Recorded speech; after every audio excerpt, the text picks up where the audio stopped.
Good evening.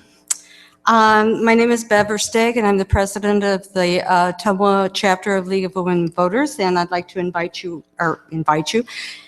welcome you all to tonight's forum. Tonight, we're going to start with our unopposed candidates. Each will be given 3-minute speaking time. We're not going to allow questions from the audience. You will have time afterwards to meet with them outside the chambers. Just some reminders. Early voting, you still have a little bit of time to request an absentee ballot. You have until November 4th. They must be postmarked by November 7th in order to be counted. Please do not bring them to the polling place because we don't even get back up to the courthouse after we've run the computers and done all the stuff. We don't even get up there until after 9:30 or 10, and so they will not get counted if you leave them at the polling place. Mail deadline is the 7th. You can hand deliver them on the 8th to the auditor's office. You can also vote at the auditor's office between 8 and 4:30 Monday through Friday. And the last Saturday that will be open for voting is November 5th.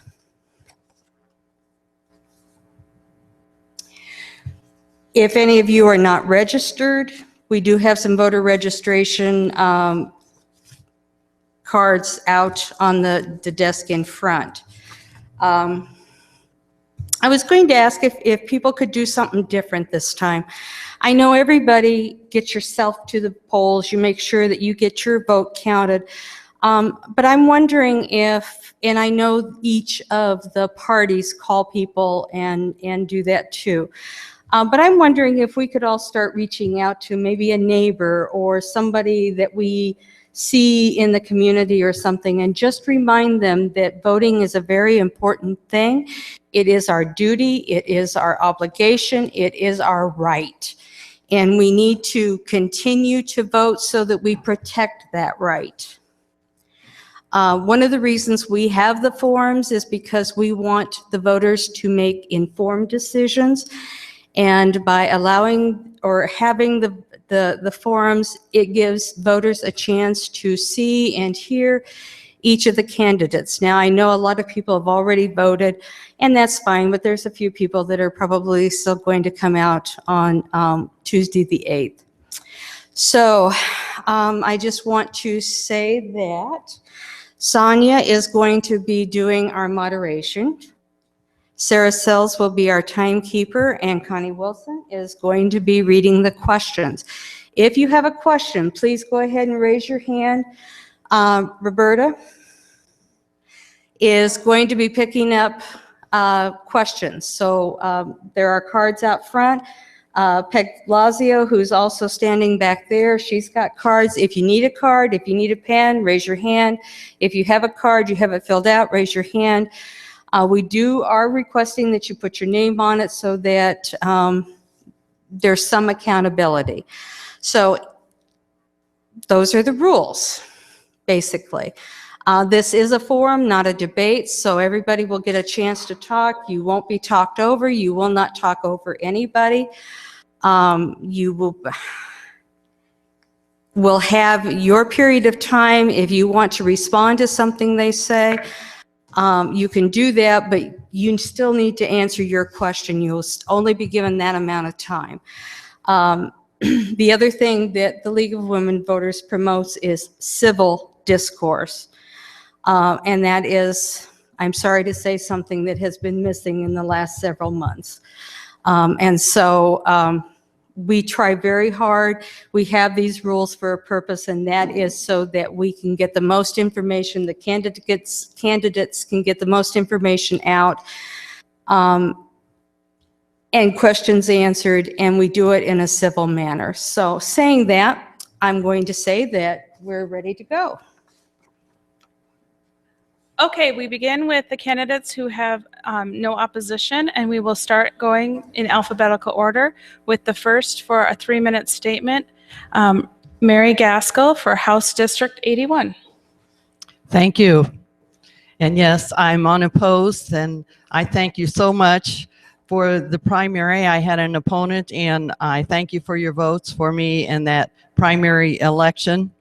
And I am seeking an 8th term as state representative, and I'm honored to serve you again.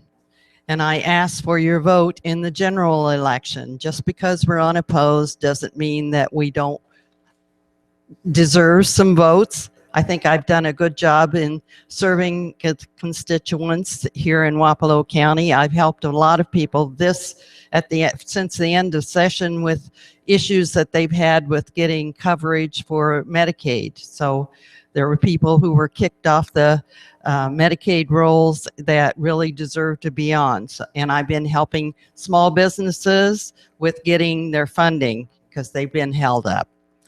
And I appreciate it that I had the opportunity to serve as your county auditor for 16 years. And thank you again for your support. I'm interested in this next year focusing on some issues, and one of them is I want to help 216,000 Iowans because I believe that they deserve a raise, and I'm going to be supporting a minimum wage increase. Also, equal pay for women. I think that's something in Iowa we should have, and it's very unfair, I believe, that 77.4 cents for a woman with doing the same duties as a man who's making $1 an hour. So I think that they deserve that increase. In fact, a woman with a college degree will make about 1.2 million less than a man with the same level of education. That is not a fair system, and I hope we can change that. And then I'm going to work, I have been working to become a part of the Future Ready Alliance in the state of Iowa, which is the Future Ready Iowa program that the governor has started, and that will be on one of his committees, which they had a meeting today with C3 on education. And what it does is working to upgrade our people's education as far as them able to earn better wages and make them feel better about themselves and increase the jobs in Iowa, which we really need some good workers in Iowa. And that 3C is for cradle, college, and career. So I really appreciate the opportunity to serve the people of Wapello County in District 81. Thank you. Thank you. Our next candidate is Mark Miller for Wapello County Sheriff. Thank you very much. I'll move the microphone up. I recognize a lot of folks here in the audience. For some of those of you that don't know me, I'll give you a brief history of myself. I was born and raised here in Ottumwa, and shortly after graduating high school, I joined the United States Marine Corps in 1980 and served 4 years. Most of that time in the Marine Corps, I was a military policeman, and that's probably where I got my first formal education and the bug for being a law enforcement officer. After my time in service was up, I got out, came back to Ottumwa, and shortly after that, enrolled in Indian Hills Community College and graduated with a Associate of Applied Science in Criminal Justice, and was fortunate enough that there was an opening at the Sheriff's Office within several months of graduating, and I was able to get on at the Sheriff's Office, and I've been there since August of 1988. I'm fortunate enough with the citizens' help and my peers' help that I'm running for my second term as Wapello County Sheriff, and I'm very proud, and I hope it's a good thing that I'm unopposed. I especially like the support that I get from the citizens, but what's very important to me, I think, running unopposed in law enforcement is that means that my peers are comfortable with the job I do and support me as well. So I'm very happy with that. But saying that, I'm not trying to say that, I'm the reason, everything works pretty smooth at the sheriff's office. It takes the staff I have. I got promoted to chief deputy in 2001. So I've been part of the molding process of the department ever since.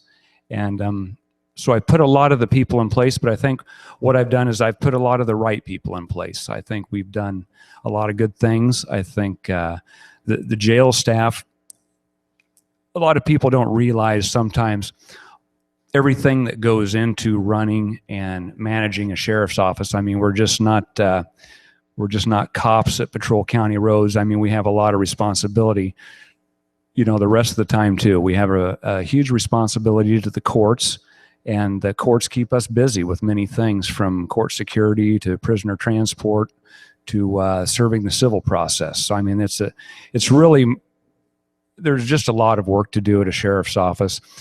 A lot of times the patrol deputies, they get all the attention, but our civil division and our jail, are an integral part of making, our portion of government, run smooth. So at that, about 5 seconds are up. So I really would appreciate your support, and thank you for your support on Election Day.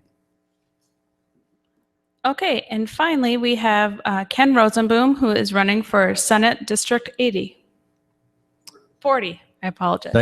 District 40. Thank you. And let me thank the League of Women Voters for sponsoring this forum again tonight. And thank you to those of you that decided to come out on a beautiful October evening. I am running for my second term in the Iowa Senate.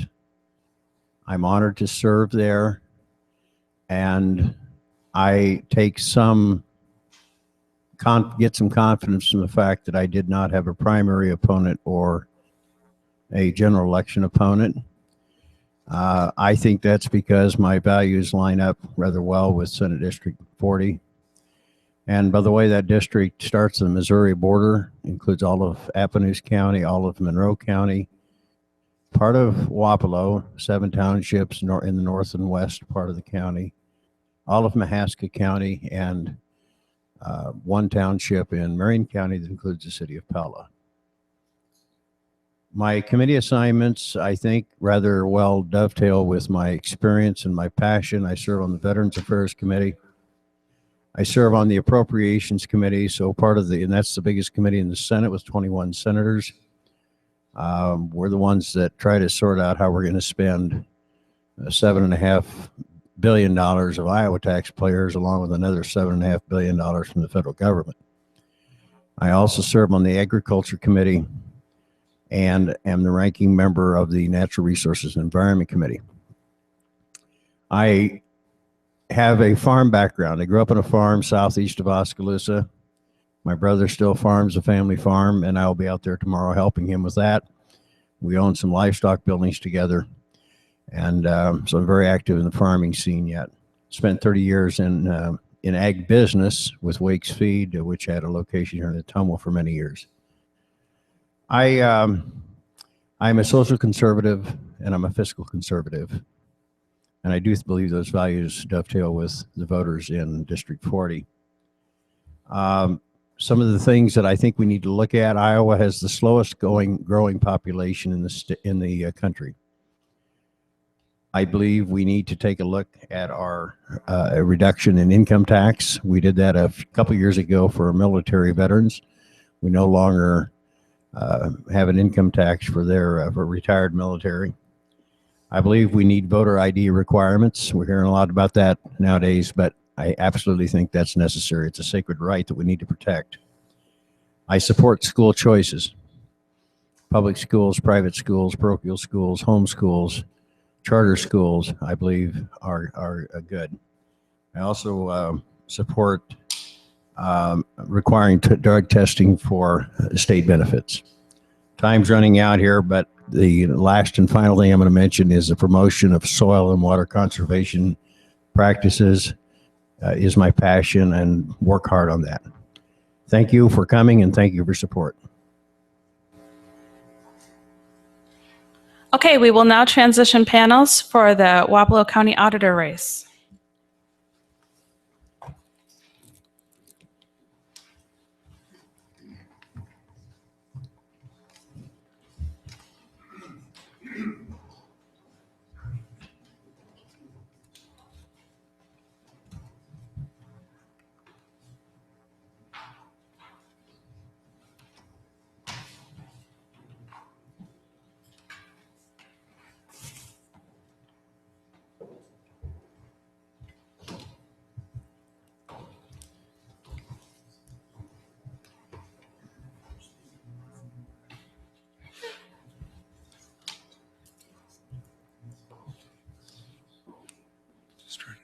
Okay.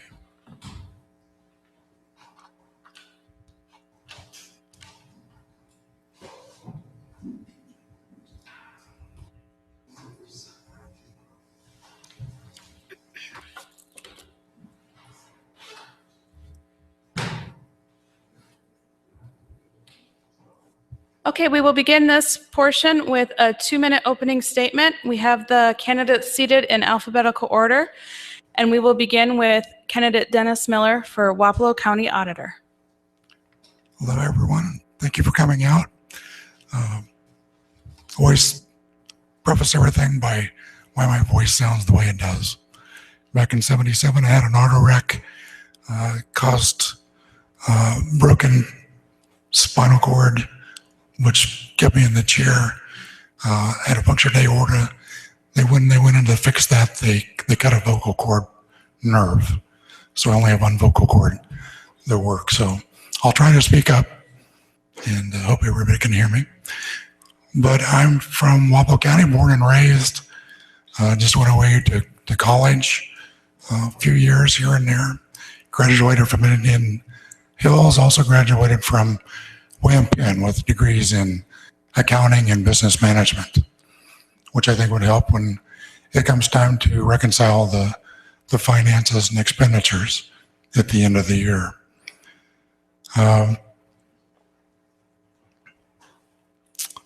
There's a lot of things. It'll be a big learning curve. There's a lot of things in this duty as county auditor. I think I can do a lot of just take human resources. I don't know if we do that or not, but the insurance part of it. I work at Farm Bureau Insurance right now. I have licenses in health and life insurance, so I can always answer questions to people that would come for those things. I want to keep the office open. I want transparency. I also believe in term limits. I think we should only run for two terms, and I will hold myself to that. It's not something that we should retire from. We're not hired for political positions for lifelong ambitions. Thank you. All right, Kelly Spurgeon. Good evening. For those of you who don't know me, my name is Kelly Spurgeon, the current Wapello County Auditor. I grew up in Ottumwa and lived in Wapello County all my life, except for a brief venture to Kansas for 7 years. I have 2 daughters and 1 granddaughter. I started working in the Wapello County July 7th of 1997 as a clerk under former auditor Mary Gaskell. I was appointed to first deputy auditor in 2001 under former auditor Phyllis Dean. My primary duties then was working with elections, which I took great pride in. When Phyllis decided she was going to retire, I decided to run for auditor. I owe a lot of my experience in the auditor's office to Mary and Phyllis, and I thank them for believing in me and giving me the opportunity to learn from the best. When I was elected auditor in 2008, we had an office staff of 10 employees, including myself, which I lowered the staff to 6, which was a savings to the county of approximately $175,000. Since becoming auditor, I served on the State Voter Registration Committee, and I'm a current member of the Iowa State Election Administrators Training Committee, and I have been certified seat participant since 2003. In our office, we maintain real estate transfers, payroll, audit, and pay claims for the county. We run elections. We do the valuation. We run taxes. We do the budget. We process homestead, military, disabled veterans homesteads, and business property tax credits. As auditor, I also maintain county buildings, which we have replaced 80% of the heating and air units and the boilers in the courthouse. I have a great working relationship with the Board of Supervisors and department heads, and I feel we make a great team. I would like to thank my staff for all their hard work over the last 8 years, because without them, our office would not run as smooth as it does, and we take great pride in the work that we do. Thank you.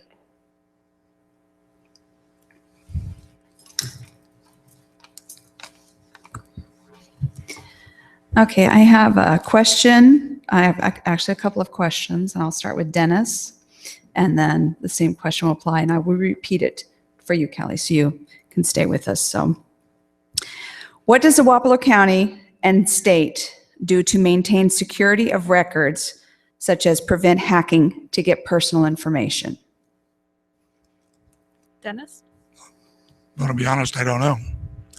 I'm not in that position yet. Like I said, it's a big learning curve.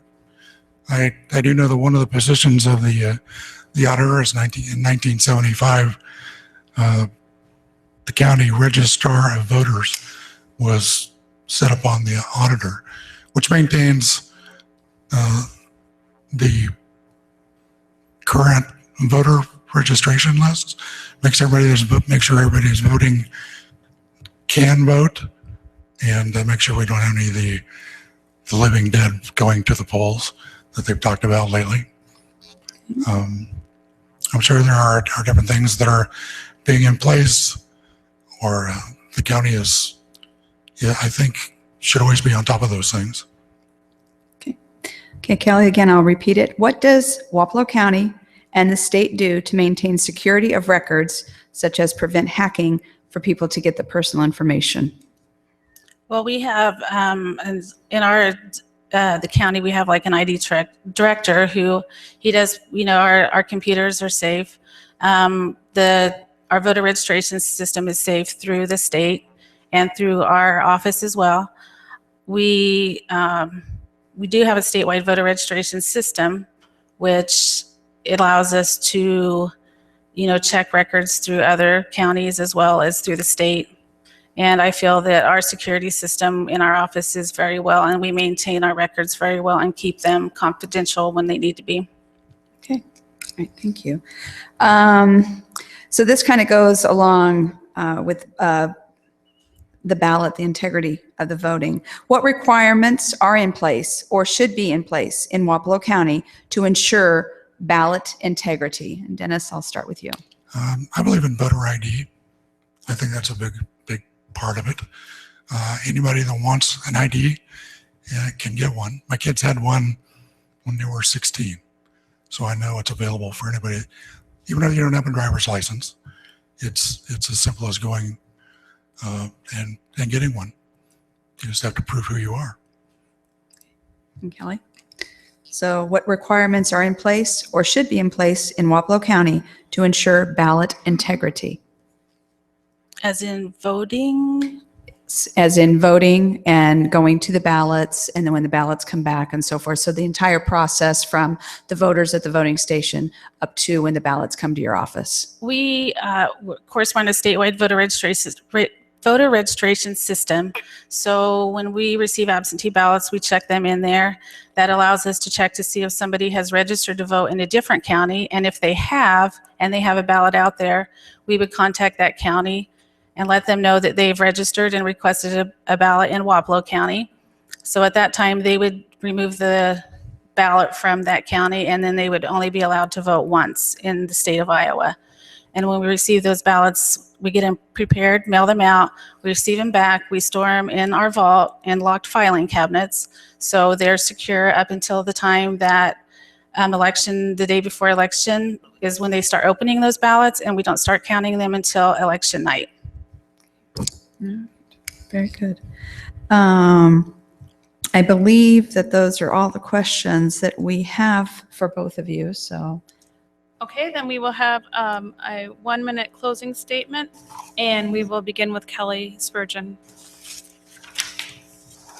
In the future, I plan on replacing the heating and air units, upgrading our voting equipment, implementing imaging and electronic transfer book in the auditor's office. It's been an honor to serve the citizens of Wapello County.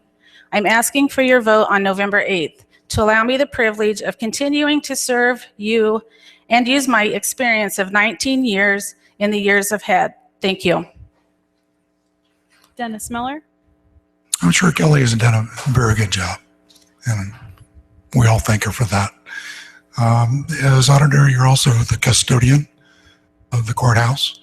I know it's a historical building, but it'd be nice when you go up there to have something more appealing, something more, when you're going to go pay your money there, why not be greeted by something more cheery if we could? I don't know if that's allowed or not. I'd like to see that. Also, one of the reasons I'm running is I believe in a balance of parties, which we don't presently have in this county. And I'll just finish by thanking everyone again for coming out. The Packers and Bears are playing, so if you've given up your night to watch those, I appreciate that. And thank you for voting for me on November 8th. Thank you. Thank you. We will now transition to the County Board of Supervisors candidates.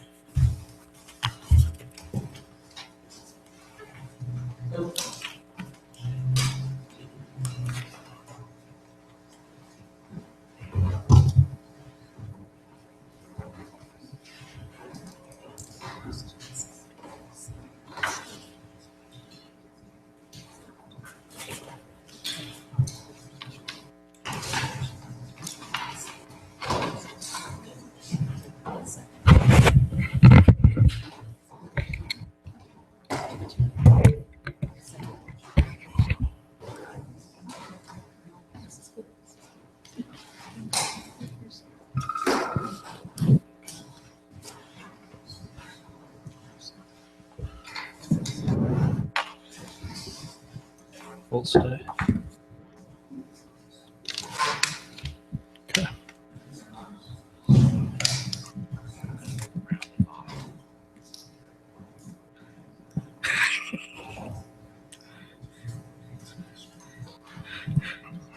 Whatever it takes.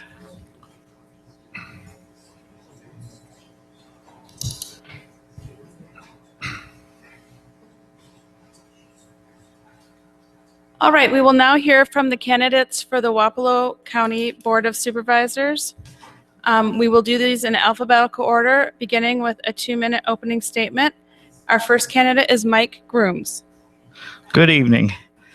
I am Mike Grooms. I'd like to thank everybody for the opportunity to be here tonight. I'm 49 years old. I'm a lifelong rural Wapello County resident. I've been married for 18 years to my wife. I have 2 teenage daughters.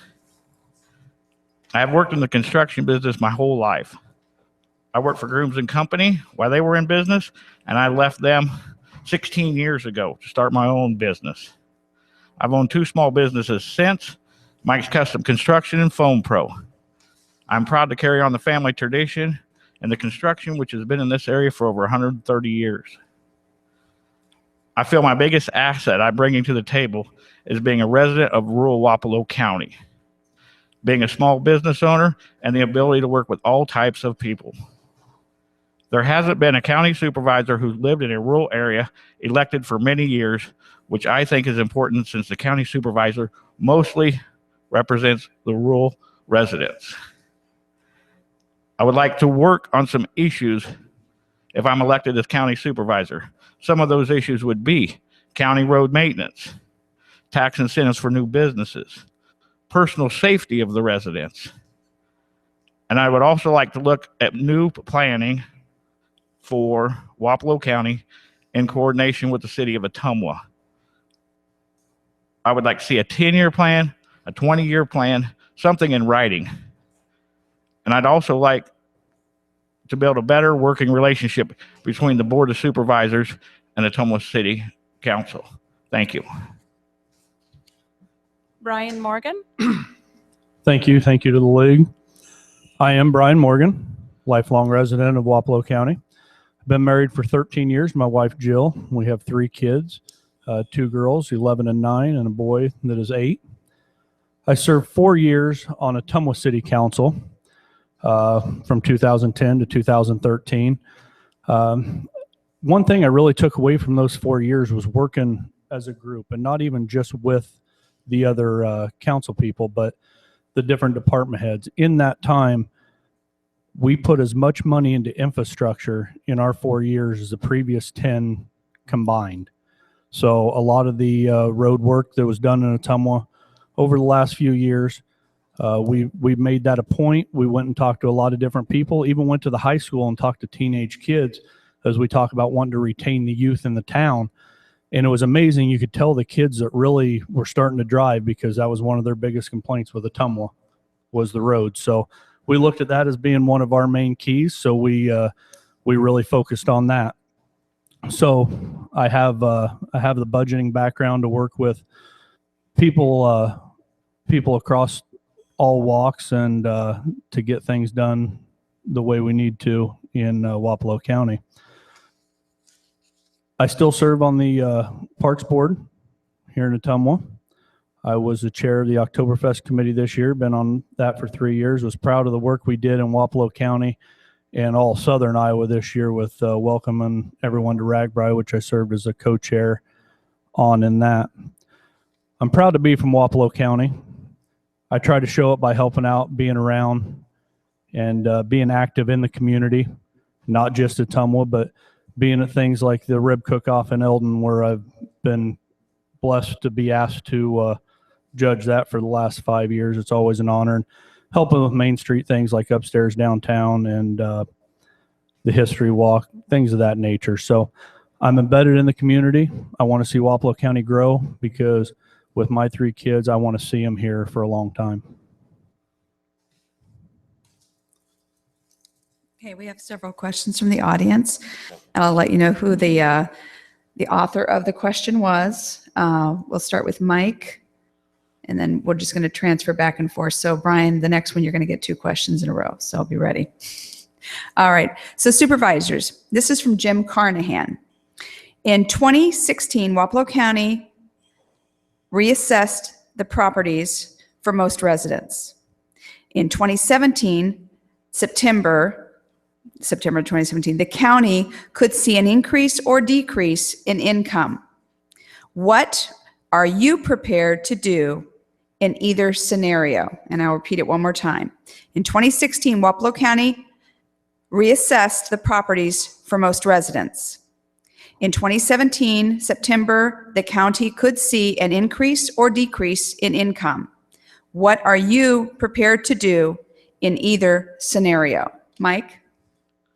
Well, thank you for that question. I would, as a county supervisor, like to see if there's an increase in money, I would like to see it go to reducing the property tax rate, which is the highest in this local area. If there's a decrease in evaluation cost and we lose money, or we're not getting the same revenue, we're going to have to take a look at a lot of different line items to see where we can cut cost, how we can trim things up. I don't know what the exact numbers are. I don't know if we've lost $10 in revenue or 10 million. I have no idea. I'm not privy to that information right now, but from what I've heard, we're looking at somewhere between a 6 to 10% loss in revenue from property taxes. So I think we're going to have to look at some line items pretty hard and see where we can trim. Brian, want me to repeat the question? No, you got it? All right. Yeah. This is something as an elected official, regardless of whether it's done with the reassessment or maybe it's commercial property tax rollback or whatever it is, you got this coming every year. So I do think we're going to see an increase in the next year. But if you don't, you always have to be prepared, as Mike said, to go through line items. I don't believe we should cut the safety of the community as far as the sheriff's department goes. I think a lot of departments are really trimmed down right now to just about as far as they could go. So it's just looking at them and any hard decisions made. I mean, we've had to make them before in my past experience with different budgets.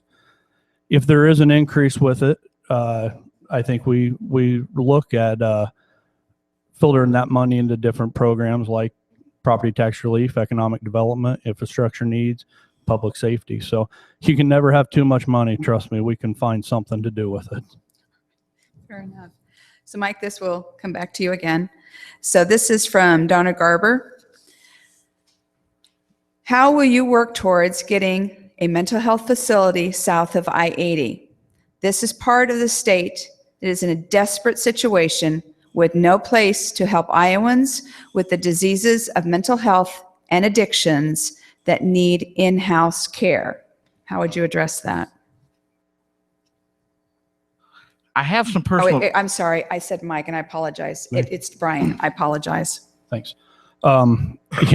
Mental health in Iowa right now is in, to me, in a crisis mode.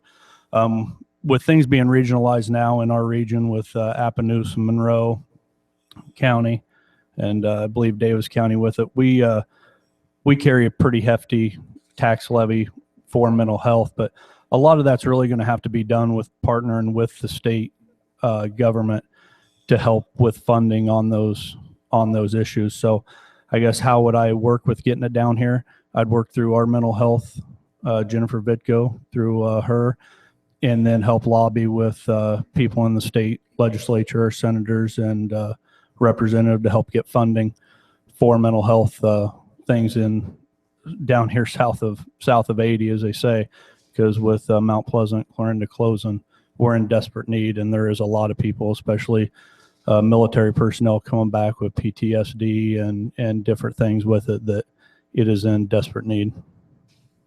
Mike, would you like me to repeat the question? Please. Yes. How will you work towards getting a mental health facility south of I-80? This part of the state is in desperate situation with no place to help Iowans with the diseases of mental health and addictions that need in-house care. What I would do personally is I have some personal experience. Before my mother passed away, she was bipolar, and we dealt with this on a regular basis, and it's very difficult for an impoverished person to get good quality mental health care. If you have money, they are available, but most people don't have that type of money. So we're going to have to work, like Brian said, with the state, with the federal government, trying to get something. The governor has shut down Mount Pleasant, and in-house health care, mental health is very difficult to find. And I'm not exactly sure what the right avenue is to take, but I will work hard to find it because we need it in Southern Iowa for sure. Okay. Again, this is another question from Donna Garber, and it will go to you this time, Mike. For a few years, our law enforcement have seen drastic cuts in their budgets. We have seen an increase in crime. What will you do to see that our communities have enough funds to keep up with the issues? Iowans are not being protected because of the cuts in staff. Not only Iowa, but Wapello County, I would work much closer with the sheriff's department, make sure they have the tools and funding they need to address this incredible high rate of crime that we have specifically in Wapello County. According to Neighborhood Scout, who does research by the square mile, crimes per square mile, the national average is 30 crimes per square mile. The Iowa average is 15 crimes per square mile. Wapello County is 69 crimes per square mile, 4 times the Iowa average, double the national average. Mr. Miller, Sheriff Miller needs all the help we can get him, and I will do the best I can to find him more money and tools, that's for sure. Brian, would you like me to repeat the question? No, that's fine. Okay.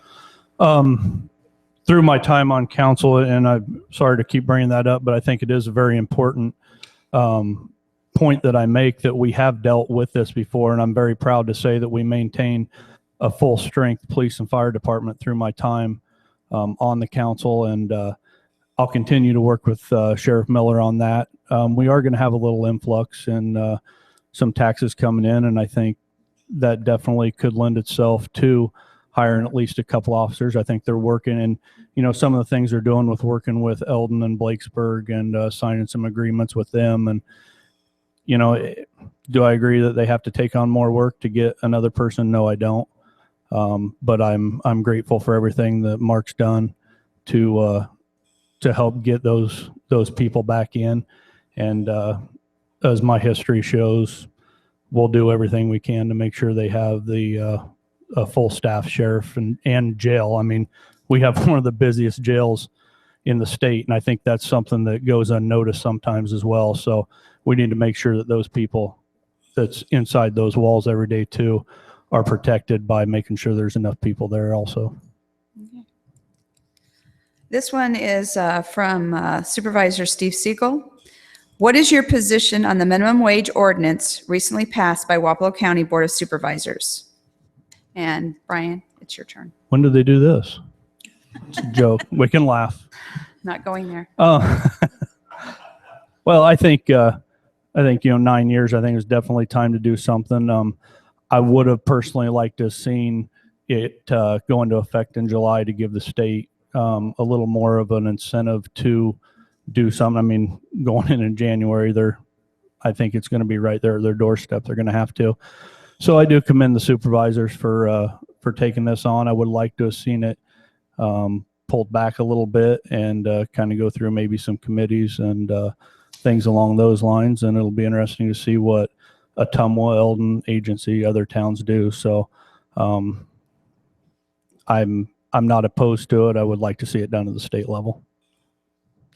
And Mike? I have to agree with Brian on that. I thought it was hastily ran through. I don't think they analyzed everything. In my personal opinion, it should have been handled at the state level, period. Just because you have the power to do something doesn't mean you use that power. That being said, there's no doubt people need to make more money. Legislating it's not the answer sometimes, but at the state level, it makes it much more uniform. We don't end up with a checkerboard effect in the state of Iowa where we're paying X amount for minimum wage. The county beside us is a lot less than that. You're always competing for labor in that way, but in my personal opinion, it should have been handled at the state level. All right. We have a few others. These are league questions. Let's see, I think I've moved things around a little bit here. What role do you think the county should have in managing water and wastewater systems? What role do you think the county should have in managing water and wastewater systems? And Mike, we're on you. The county? Yes. Well, we need to work in conjunction with the city. The city runs the wastewater plant. They share a board on the solid waste, like the garbage dump and stuff like that. But as it said, and we read something in the newspaper the other day, Ottumwa was a finalist in an $80 million project that would have brought 500 great paying jobs to this area. And after research, they found out we didn't have the correct infrastructure or enough wastewater treatment to handle their facility. And in my opinion, that's my plan for the future, a 5-year plan, a 10-year plan. We need to get something written down, blueprints, something that says, hey, this is our plan for the future. We have an expansion plan here. We have an expansion plan in this area. So when somebody comes here, we're ready for them. As of right now, we don't have anything available for a plant that size, obviously. And we're going to have to look at this hard in the future. Not only does it bring the jobs in, now we got to build homes, residential homes. Where are we going to do that at?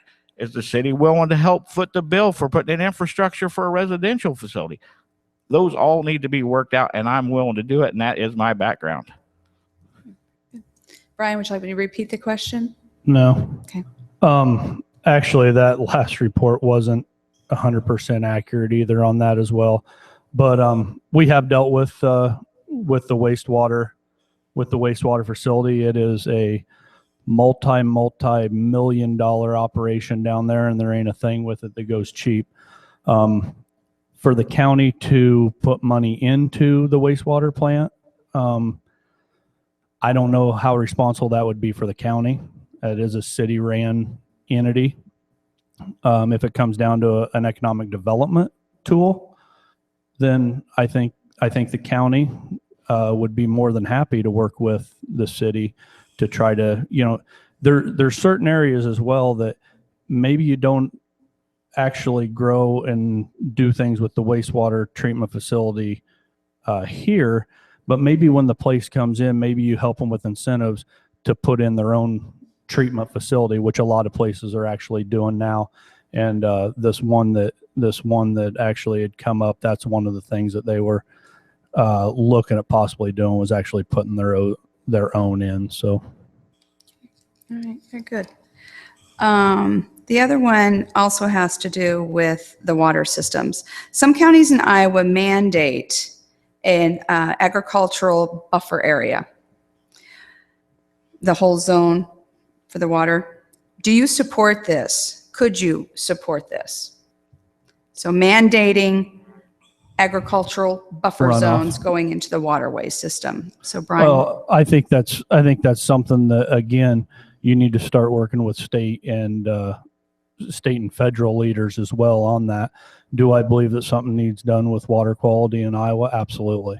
So as far as just say right now that I could support 100% a buffer zone around it, I can't say that, but I definitely think something needs done with, of course, farmers, the thousands of people they're feeding, you got to get fertilizer on those fields, and it ain't a cheap business to be in. So I think working with the agricultural community and the state to get some things accomplished here in the near future is the key.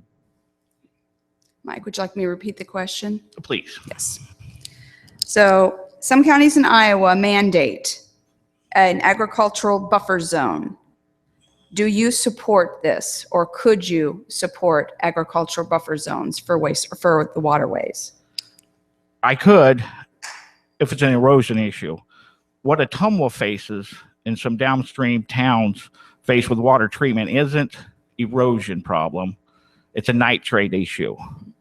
When farmers put on liquid nitrogen, manure, that type of thing, that filters into the water system. The water treatment plant has to treat this. It's very, very expensive to treat. And we have a very high nitrate level in our water today. Buffer strips do not minimize nitrate infiltration. It is water soluble.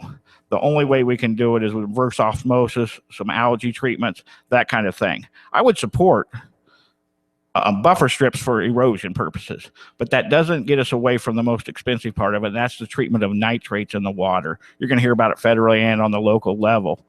But somehow we have got to convince farmers, whether it be a incentive plan, such as set aside ground or something, but we need a ponding facility to take this tiling and to hold these nitrates so they can settle out of the water.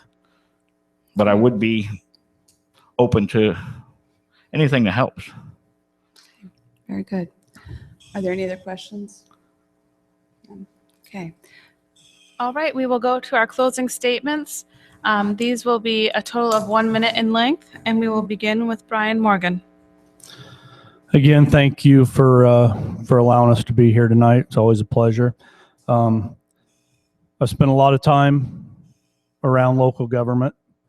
I think what I've learned at the local level is imperative to go to the county. I think the county is in really good shape right now financially.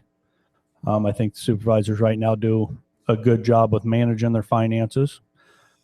I think there could be a little better cooperation possibly with the city. I think with some economic development things, sitting down and talking with both parties at different times. The county has some really good things going on with economic development tools that they're using. And I would like to continue that as my number one thing for being on the Board of County Supervisors. The infrastructure needs of the county goes without saying. You can never have enough rock, but it ain't just that. It's rebuilding the roads, crowning them, getting it done right, and getting it done responsibly. I have the background in that. I'm embedded in Wapello County. I've been here a long time. I'll continue to help volunteer and serve, and I'd appreciate your vote on November 8th. All right, Mike Grooms. Yes, again, I'd like to thank everybody for coming, writing us good questions, solid questions. If I'm elected on November 8th, I will do everything I can in my power and effort to make necessary changes in Wapello County. My number one concern is the future. I want a plan. What is our 5-year plan, 10-year plan, 20-year plan? Right now, we don't have a plan to proceed into the future. And I would like to see it as far as infrastructure, economic growth. I want to make Wapello County one of the most business-friendly counties there are in the state of Iowa.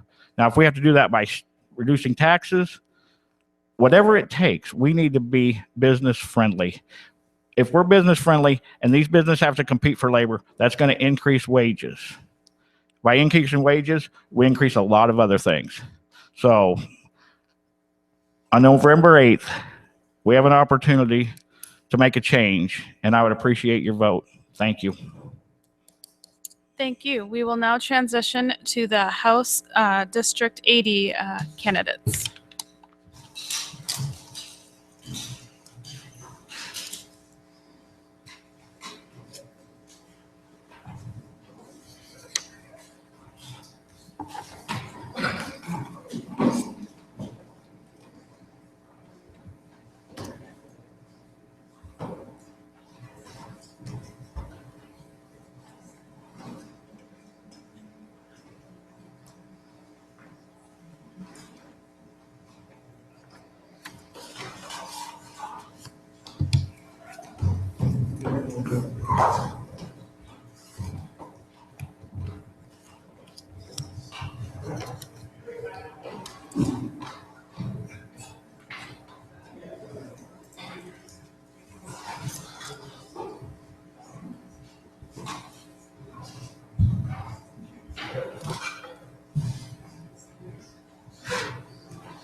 You don't need to give it a test.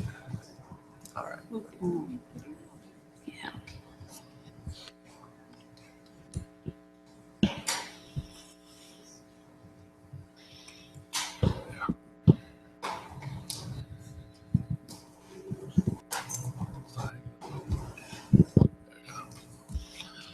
Thank you.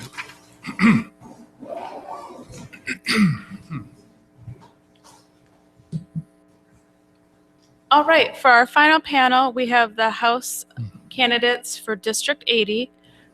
We have Garrett Byrd, Levi Cameron Grenko, and Larry Sheets. We will again begin in alphabetical order with an up to 2-minute opening statement. Garrett Byrd. Hello, everyone. My name is Garrett Byrd. I'm a husband and father, an Air Force veteran, and I'm running as the Libertarian candidate for Iowa House of Representatives in District 80. I'm running on a philosophy of protecting the rights, liberties, and dignities of the individual from government oppression. I believe in small business and startups, and with that philosophy, I have an economic plan that will truly energize the district and revitalize our success here at home by allowing our farmers and small business owners to enjoy the benefits of a truly free market. I was born in Keosauqua and spent my early childhood in West Grove and Moulton. My family's from Centerville, and I'm grateful to be able to raise my son on the same small family farm that I've enjoyed so thoroughly in my childhood, just between Centerville and Mystic. My primary interest in representing District 80 is to encourage a massive expansion of small business ownership, to bring Iowa's failed drug war to a close, and to abolish both eminent domain and civil asset forfeiture. I believe the only way to bring back the middle class is to give more people the opportunity to compete in the market and to taste success in their ventures. I believe that in regards to the law, there's only a crime where there's an identifiable victim. In correlation with that thought, I believe that eminent domain and civil asset forfeiture are both forms of legalized theft that directly victimize Iowa citizens. As a libertarian, I have the ability to traverse the political aisle and collaborate with both Democrats and Republicans where our interests overlap. I represent an end to political gridlock. I'd like to thank the League of Women Voters for inviting me to this forum tonight. I'm excited to speak with each of you and address whatever concerns or questions you may have. Thank you. All right, Levi Cameron Grenko. Hello, my name is Levi Grenko. I'm running for House District 80. I'm the Democratic nominee. I would like to thank the League of Women Voters for having us here today and the people to show their concerns or ask questions, because That's democracy. So I was born and raised in Centerville, Iowa. I went to St. Mary's Catholic School when I was younger. I accepted Jesus Christ into my heart. I went to Howard Junior High afterwards, and then to Centerville High School. I grew up in a very poor family. I did not have a lot of money. I was raised by a single mother for a great portion of my life. I had to start working when I was 14 to help with bills and to give some compensation to my mother so we could survive. During that time, I was going to school from 7 to 3:20. That's the cutoff. And then I'd go immediately to work from 3:30 to 9:30. So I was having these 14-hour days, so I couldn't really participate in a lot of activities. So then I went to the University of Iowa, got my bachelor's there. I went through the Best Writers program in the nation. It was a very challenging program. I also got my degree in English and minor in sign language. During that time, I was working 30 hours a week, just trying to pay for all of my bills. I rather would do that than just kind of depend on the government to do so. So why am I running? Well, I feel right now rural Iowa is in a problem area. Jobs are leaving. Education is underfunded. Some of our schools in District 80 are struggling to stay open. We have a crumbling infrastructure, and we need to focus on real issues. I'm running because I don't want to just get into office and just fall in line. I want to help people. I want to do something, and I want to face real issues that I face every Iowan every single day. My job is to listen to everybody, no matter what the party is, Republican or Democrat. This position is to represent everybody. But I want to thank you all for having me today, and I look forward to your questions, and I hope to get your vote in November. Thank you. All right, Larry Sheets. Thank you. I'm Larry Sheets. I'm the current District 80 representative. I'm assigned to the following committees: economic growth, local government, environmental protection, as well as being the vice chair of labor. And I'm on the economic development appropriation subcommittee. So my background, I worked as an AFL-CIO union labor during college. If you know what a hod carrier is, that's the person who's the flunky carrying stuff up for the bricklayers. I graduated from Purdue University with highest distinction in electrical engineering, graduated from the University of Michigan with a master's in electrical engineering, and then from the Illinois Institute of Technology with an MBA. I've been adjunct professor at Midwest College of Engineering, Illinois Institute of Technology, and Judson University. I work for AT&T Bell Laboratories, Rockwell International, and Teltran. AT&T Bell Labs had a category called Distinguished Engineer when they've accomplished some things. That was what my title was there. I developed a digital radio system with a group of guys, about 5 of us, that provided digital connectivity for 96 cities, and that began in '72. And that system became the backbone for what later would become the internet, although none of us were thinking that far ahead. I conceived and developed a scrambler for the microwave radio system to defeat the Russian Soviets, they were called then, who were eavesdropping on our radio systems. This involved a top secret encryption clearance, and it was in response to the Russian grain deal, if you're aware or old enough to remember that. I was director of advanced technology at Rockwell, and I directed an effort in artificial intelligence app and switching machines, and I was the chief technical officer and engineering vice president of Teltran, and I grew Teltran's products and revenues to bring it public onto NASDAQ. I was awarded 16 U.S. patents for my inventions, and the last patent was awarded 4 years ago. I fathered 4 children, 4 in college now, 3 are through college already, and 3 more to go. I planted 120,000 hardwood trees and riparian buffers on my farm and was granted a conservation award. I was past member of the Moulton Udall School Board, elected twice by the people of District 80 for the Iowa House, and I appreciate the chance to run again.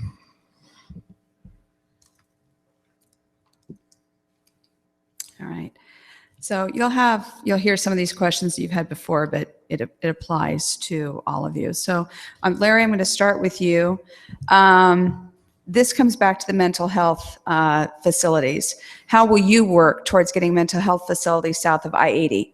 This is part in this part of the state, we are in a desperate situation with no place to help Iowans with the diseases of mental health and addictions in in-house care. How would you address this? Well, let me begin by I'm not necessarily falling in line with my governor on this.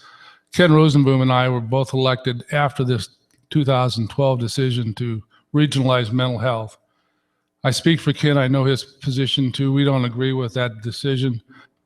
What really should have been done, and what I'd like to see, is rather than having it regionalized, I think the real reason why there was an effort was because there weren't enough psychiatrists to deal with the severely mentally ill.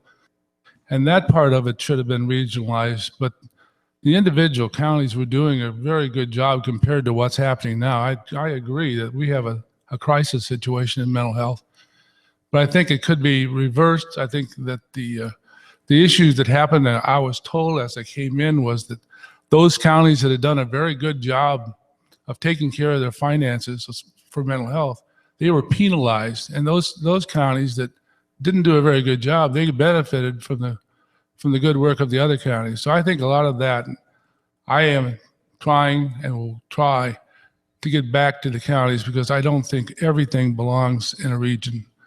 And it's more than just what's south of 80. There's a problem across the whole state.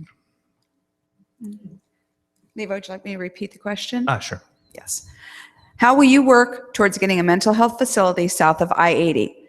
This part of the state is in a desperate situation with no place to help Iowans with the diseases of mental health and addictions that need in-house care. So I'd like to also agree with Mr. Sheets on this issue. It's something that needs to be focused on. It needs to be an issue that is discussed. You know, my job as a legislator is to take on concerns of this altitude. And when we have a governor who is closing down some of these mental health hospitals in, you know, the state of Iowa, where do we send them? There's not enough beds, so we have to send them to prison. Is that a ethical way to do it, or should we try to give them treatment, try to give them medication, and see if they can come back to society and contribute? That, I feel, is a good way to put it. Should we invest into trying to give these people a chance? Yes.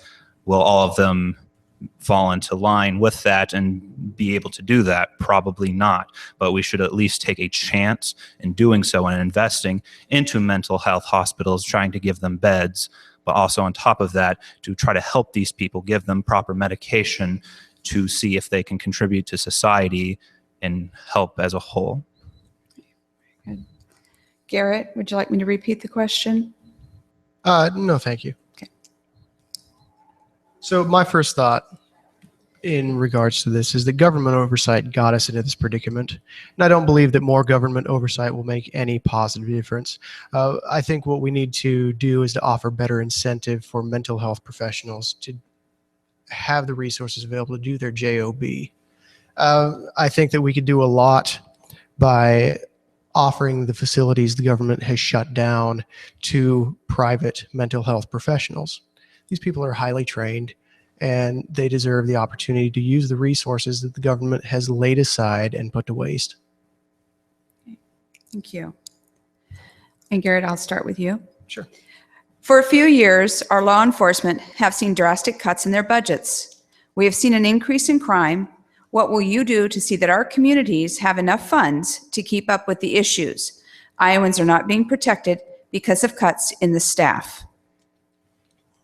So two of the functions the government should take on is to protect us from force and fraud. And in that respect, I really do believe in increasing the funding to the police department, to the sheriff's department, so that they can do their job, which is to protect us from force and fraud. I think we could probably reduce the amount of crime that we're seeing by allowing the criminals who are making their money through crime to have more legitimate ways to make money. Allow them more resources and more opportunity, more education to start their own businesses. And I think you'll see a decrease in crime. Make them invest in their community. Okay. Levi? You know, these people are the people who put their lives on the line to protect citizens every single day. So should I take in consideration to investing more into making sure they have the essential needs to do the job to protect us? Absolutely. And I fully believe that we should give proper funding to our law officials and to make sure that they can continue to do their job and protect people from the dangers of society. And I mean, that's a very short answer, but we need to invest in our law enforcement. Okay, very good. Larry, would you like me to repeat the question? No, it's okay. Okay. The issue is that we spend 55% of our budget on education and 25.6% on human services. And we know we need money for education, and we know we need money for human services. We only spend 10.8% on the whole judicial branch. So you wonder, would we cut education for the police? Would we cut health and human services for police? Here's where the problem is that we have today. The Revenue Estimating Committee has come out with a projection for this coming year that all the new revenue coming will be $106.5 million. Last year, through the entire session, up until the very last week or so, we thought we had 153 million. We actually had 175 million new money. But they're talking about 106.5 million, which means we're going to be down substantially from where we were last year. And I know last year we were down on our state troopers. Our judicial branch is suffering from not having enough clerks to keep places open. And so this is going to be a very tough balancing act. And no matter what the legislators do, it'll be wrong, because no one will be happy because there's not enough money. Thank you. This one is on minimum wage. As you know, that in Wapello County and several other counties around the state, they are taking on the minimum wage. What do you feel is your job to stop or allow to progress the county by county wage rates? So Larry, I'll come back to you. Okay. Minimum wage is something that we all would like to see increased. The problem is that when the minimum wage is increased, it causes unintended consequences. The minimum wage is there because the marketplace doesn't support that wage unless the government comes in and says you can't offer less. So the people that are receiving the minimum wages are those that have the least skills and talents that are marketable. When the minimum wage increases, the employers then look and say, well, I can't afford this. I'm going to let some people go. And the people they let go are the ones that have the least skills and talents. Well, that's defeating the whole purpose of the minimum wage. The Office of the Congressional Budget Office, the CBO, when Harkin was at wanting a $10.10 minimum wage, they estimated that in the United States, that would put 500,000 people out of work. Translating that to Iowa by population ratio, it would mean 4,545 people that will lose their jobs. I would hate to see that. There will be people who will benefit, but they will be the ones that are the least, that need it the least. And the next step that could happen is the substitution of capital for labor. The people who provide the hamburgers can be made robotic, and then we've lost completely. Go ahead. Levi. I would like to thank this Board of Supervisors for the city of Ottumwa for taking up this issue. Can the city of Ottumwa handle $10.10 an hour? I believe so. I truly do. And for living in the city of Ottumwa, you have, from what studies show, you have to make around $9.25, $9.30 an hour to just survive with the very bare minimum. So if we give that a little bit of an increase, yes, people can live sort of comfortably, but we have to ask the question, would 1010 work in, our district, which is not Ottumwa? And I would probably have to say no at this time. But what I am supportive of is a two-part minimum wage, which I got the idea from John Kasich, which is 17 and under receiving a 725, which is the current we have, and 18 and up receiving 850. And that's just $1.25 more than what we have. But, you know, the main argument with minimum wage is it's for high schoolers. It's for students. It's for people who don't have anything to really contribute or talent. Well, my question is to that answer is, why are those jobs open during school hours? Because somebody has to do them. So with this proposal, it would give a little bit of an incentive to the people who have to work these jobs. We have single families who have credit card bills, children to take care of, student loans, et cetera, et cetera. And, these are the only jobs that some of these people can get. And to give a little bit of incentive at start to first push forward with that, it's at least a start. And can the city of Ottumwa do that with the 1010? Yes, and I'm supportive of that. But can we do that 1010 here? Probably not in District 80, but I am open to increasing the minimum wage a reasonable amount, not a crazy amount. Like, I guess I wouldn't consider that a crazy amount, but, just a little boost. So for statewide, then you are in favor of A two-part minimum a wage. two-part minimum wage statewide? Yes. Okay. Garrett? So raising the minimum wage actually hurts small business and startups. I say we bring more employers to the area, or we start more businesses locally grown and let them compete. Keep the labor market lean due to a lot of businesses in competition, and workers become a highly valued commodity. The problem solves itself. Thank you very much. We're going to move into water quality. Let's see. On wastewater systems, what role do you think that the state should play in our water quality?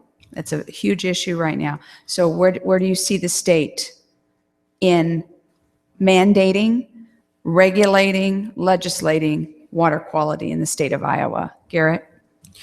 So I think the state can do a lot by just getting out of the way. One thing that I wanted to mention, and we may get to it later, is that we have the opportunity to diversify some crops and to legalize with industrial hemp, which is actually something that cleans the water. It's something that Levi and I have talked about and agree on. I think that we could do a lot towards solving the problem just by diversifying the crop and by having natural water cleaning crops in the ground. Put them in the watershed. Okay, very good. Thank you, Garrett. Levi? Everybody needs clean water. Farmers need clean water. Everyone in this room needs clean water. It's just a necessity we need as human beings. Should we take it seriously? Yes, because it is an essential thing that everybody does need. Do we have problems right now in the state of Iowa? It can be, argued on both sides, but as myself, I think we should take it as a priority in investing into water quality. And yes, I talked with Mr. Bird about investing into possibly investing in hemp. And that could also bring additional jobs to the state of Iowa, because those jobs aren't simply going to go to the bigger cities. They're going to come down here to the rural Iowa where to grow them. But with water quality, we need to invest in making sure that, confinements are properly taken care of, that the waste is properly moved and treated. With, runoff of crops, we were talking about the buffers of, transporting that to the tile, but we need to make sure that the tiles aren't, sending that directly right into a water source with the direct, the nitrates and the phosphates. But as a state level, yes, we need to invest into working with an incentive to give to farmers and, individuals who deal with confinements to make sure that they are properly treated with, soil and conservation programs, investing into, just making sure that the runoff is taken proper care of, and yes, we just need to. Yes, I understand what you're saying. Okay. Thank you. Larry? This may require more than a minute and a half. That's unfortunate, but I need to tell you what the story is. The original water quality problem was the problem that the federal government was putting pressure on all the states that border the Mississippi River to reduce the nutrients that are going out and into the Mississippi, going down to the Gulf of Mexico, and causing hypoxia, which is the loss of oxygen and killing fish in the Gulf. So that's where the pressure came from. To respond to that pressure, the governor came up with trying to use part of the 1% sales tax money that goes to the schools and use it for water quality. And those of us that do support education didn't think that was a very good idea. Then voila, up comes Flint, Michigan with all the problems that Flint, Michigan had. And the whole thing gets directed toward, we got nasty water here in the state of Iowa. Well, I've lived in Indiana, in New Hampshire, Massachusetts, Michigan. I love Illinois, and I love the water here. I have good water. I'm in the Environmental Protection Committee. Iowa State has made studies. They say all the rivers that are central and to the east of central are reducing their nutrients. And the only ones that aren't reducing are the ones that are out in the southwest corner. And there's some kind of soil out there that feeds the Mississippi that's very fine. It's like silt. And so there's still that. The farmers have been engaged in nutrient reduction. It's voluntary, but apparently it's working. And we'll just see whether or not they do a better job than the farmers in other states. Thank you. Very good, thank you. So on that same vein, do you support the buffer system for agriculture? And Larry? I have a 728-acre farm, and of that, I've devoted 160 acres to riparian buffers. I planted 120,000 hardwood trees, so I think I have proof that I support the buffer system. I was awarded a conservation award for that effort. Thank you. Thank you. Levi? So as I kind of said in my last statement, yes, I would be in support of the buffers, but you have to take in consideration as well with, is that going to take all the the nitrates from that? It's more so, use with the landslides and soil erosion.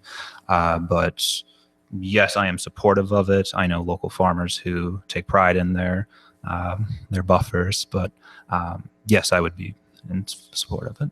All right. Garrett? Yes, I would support that. The farm that we live on right now actually has a buffer zone in it.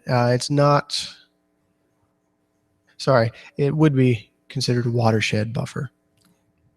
And the resulting pond that we have from it is beautiful. It's clean. And we did this voluntarily.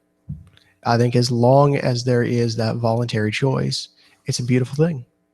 Okay, very good. All right, are there any other questions from the audience? Okay, all right, that concludes the questions that we have at this time. All right, we will finish this panel with the 1-minute closing statements.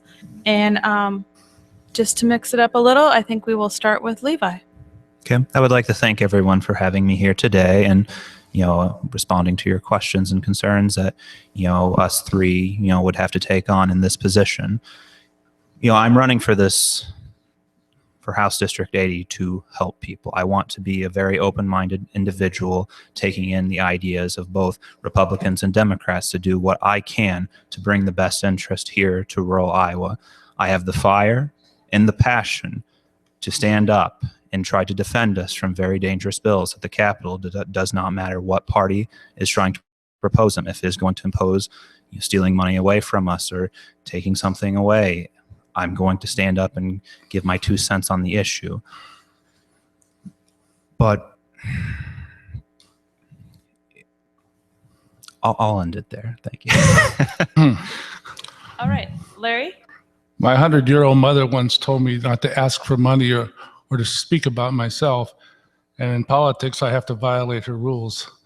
I'm sorry. I'm experienced, I'm well-educated, dedicated to the improvement of the quality of life in District 80. I have a vested interest in the success of my district. I want my children to work and to live here.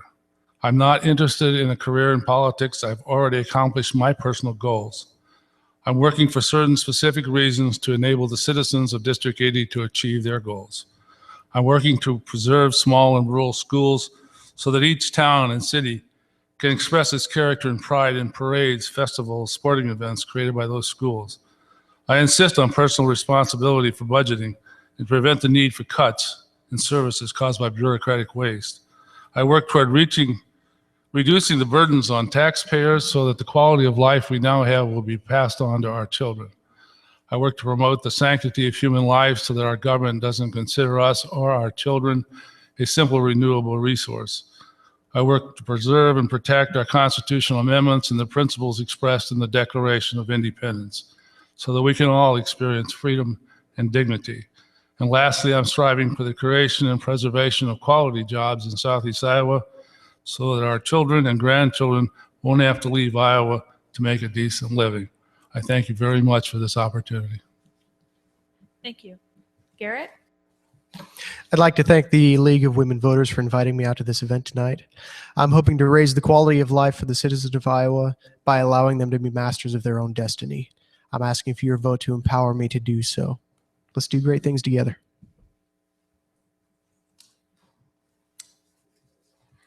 I want to thank all of the participants in tonight's forum. It proved to be very interesting, I thought. Just want to remind you again that you can do early voting. You can request a ballot. You have until November 4th at 5 o'clock to request a ballot. The ballots have to be back by 9 o'clock on November 7th. And you can, or they have to be postmarked November 7th or hand-delivered the day of the election to the auditor. Also want to say that you need to turn over the ballot because we have lots of other things that are on the ballot. We have trustees, we have judges, there's some Supreme Court judges, district court judges. And those are not straight parties. So you can vote straight party to a certain point, and then you have to flip it over and you have to vote separately. So if you know someone who needs a ride, there's lots of people that will be willing to do that. If you know of somebody who needs a ballot, get their name and information and a ballot can be given to them. Let's use our right to vote and make this a better turnout than we've had in several years in the past. Thank you very much for attending.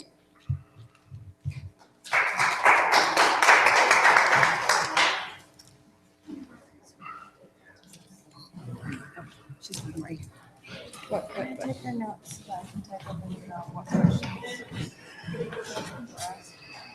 Yes. You know how Janelle was so up there. Thank you.